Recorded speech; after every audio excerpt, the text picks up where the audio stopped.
Hola, ¿qué tal? ¿Cómo está? Dios te bendiga. Bienvenido a nuestro programa Palabras de Vida. Permíteme leerte un pasaje de la Biblia que está en el libro de Samuel, primer libro de Samuel, en el capítulo 17, versículo 28, que dice: Y oyéndole hablar Eliab, su hermano mayor, con aquellos hombres, se encendió en ira contra David y dijo: ¿Para qué has descendido acá?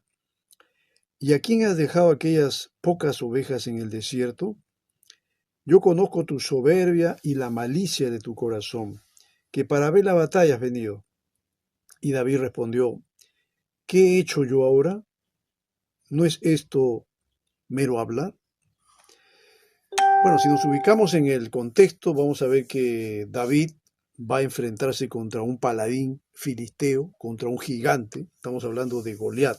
Es el escenario justamente en que David está yendo, viendo que los escuadrones de Israel retroceden ante este hombre, este soldado filisteo, al cual nadie se le quería enfrentar. David había ido por encargo de su padre a llevar un poco de alimentos para sus hermanos que estaban en la guerra. Bueno, David ya había sido ungido para que sea el futuro rey de Israel, pero David era un hombre sencillo, humilde, un hombre que valiente sin duda, que también le interesaba el tema de la guerra, porque él, como israelita que era, pues no quería que la nación fuera sometida a, un, a una nación extranjera, que en este caso eran los filisteos. Pero cuando David vio a aquel hombre que amenazaba, que se jactaba de su fuerza, de su estatura, de su habilidad en la guerra, y desafiaba a los israelitas para que haya alguien que pelee con él se ponía a indagar y a preguntar qué era aquello, por qué la gente retrocede, por qué existe ese temor, ese miedo.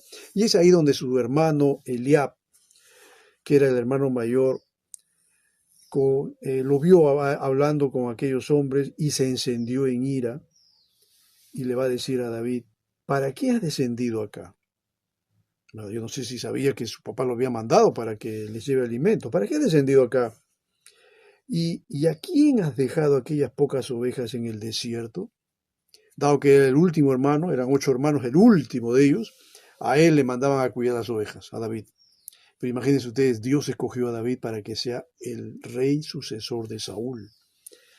Algo que seguramente a los hermanos no les habrá gustado, porque sin duda Isaí, que era el papá de todos ellos, pensaba que tal vez hubiera sido el mayor, tal vez Eliab, pero no fue Eliab, Dios lo desechó, y así uno por uno iba desfilando hasta que Dios dijo: ninguno de esos es. Y Samuel va a decir: ¿quién es entonces? Hay uno que está pastando ovejas, tráiganlo, dijo Samuel. Y era él, David.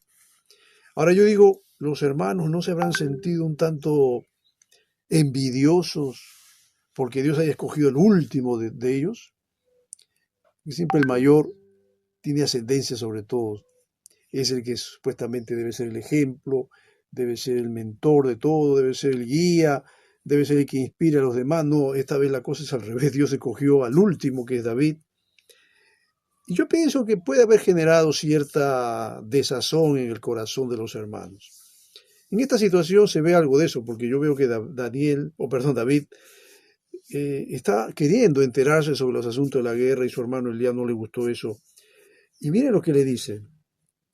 Aparte que le llama la atención por el hecho de haber dejado las ovejas abandonadas, según él, le va a decir lo siguiente: yo conozco tu soberbia, le dice. Miren, no sé si este hombre lo habrá conocido bien a David, pero va y le dice esto: yo conozco tu soberbia y la malicia de tu corazón, que para ver la batalla has venido. Ahora yo pregunto, yo si fuera israelita y me interesa cómo va el asunto de la guerra, porque obviamente ahí se está jugando pues el destino de una nación ante un enemigo. Es malo saber cómo va el asunto de la guerra, es malo saber cómo va la situación entre los israelitas con los filisteos, porque creo que eso es una preocupación de toda una nación, es de interés nacional, como llamamos a veces a los temas que competen saber a todos. No había nada de soberbia, pero acá estamos viendo el caso de un hombre que juzgó mal a su hermano, al último de ellos, y lo califica de soberbio y de malicioso. Y David no se quedó callado y le va a decir, ¿qué he hecho yo ahora? ¿Hice algo malo? ¿Qué hice?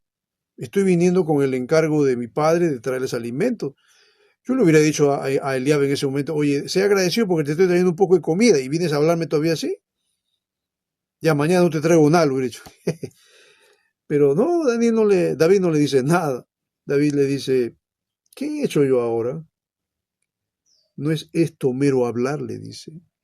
Y habla de su hermano. Yo veo acá el caso de un hombre que no conoce bien a su hermano. No lo conoce a David. No sé si ha sido presa de la envidia, del egoísmo, del resentimiento, porque vio que Samuel escogió al último de ellos y no al mayor. No lo sé, no sé si el asunto va por ahí.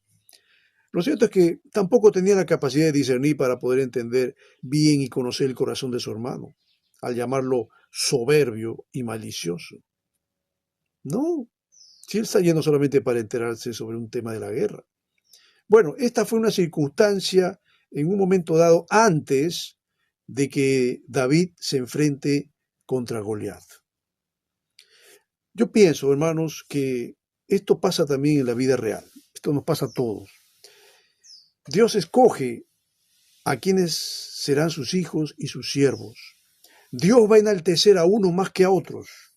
Sí, Dios va a escoger a unos para darle mayores glorias y privilegios, por así decirlo.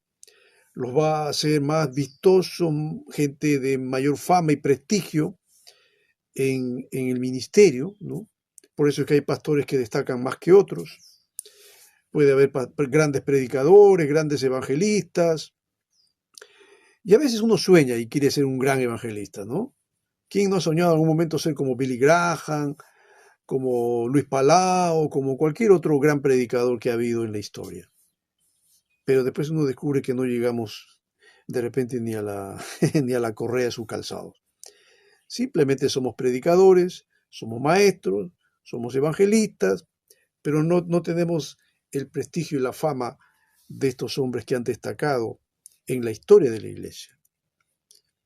El problema es cuando juzgamos mal a una persona sin conocerla bien. El problema es cuando presos de la envidia, presos del egoísmo, presos del recelo, ¿no? De ver que a este le va a ir bien y a mí no, entonces empiezo yo a juzgar a la persona y a decir, este es un tipo soberbio, este es un tipo malicioso, este tiene, no sé, no me cae bien, me parece que es un tipo malo. No lo conoces, ni siquiera has hablado con él, pero ya lo estás juzgando por las apariencias. ¿Es bueno juzgar por las apariencias? No. Creo que Jesús dijo, no juzguéis según las apariencias, sino juzgad con justo juicio. Para poder juzgar a una persona hay que conocerla bien, hay que tratarlo. Y yo creo que Eliab sabía quién era David, porque era su hermano. ¿Nunca lo ha tratado? Pregunto. Yo creo que sí. En realidad David no está haciendo nada malo, está yendo a llevar provisión a sus hermanos y también ver cómo van los asuntos de la guerra.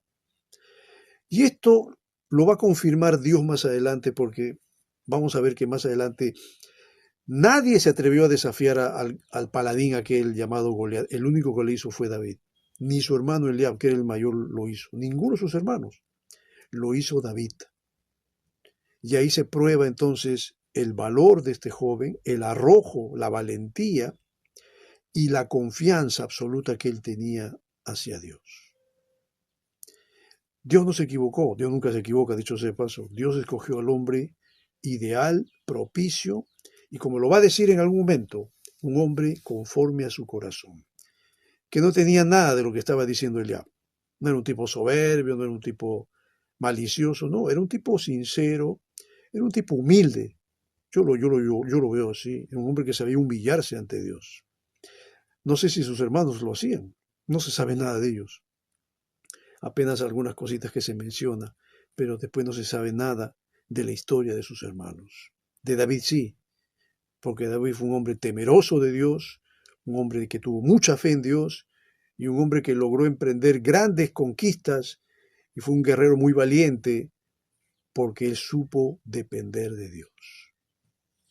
Querido amigo, querido hermano, Dios te quiere bendecir y te quiere usar, pero Él quiere ver esas condiciones en ti también. ¿Eres un hombre humilde? ¿Eres un hombre que depende de Él? ¿Eres un hombre que cree en Él? Sí, estas cosas son necesarias si es que tú quieres ver el obrar de Dios en tu vida. Yo espero que así sea. Dios te bendiga.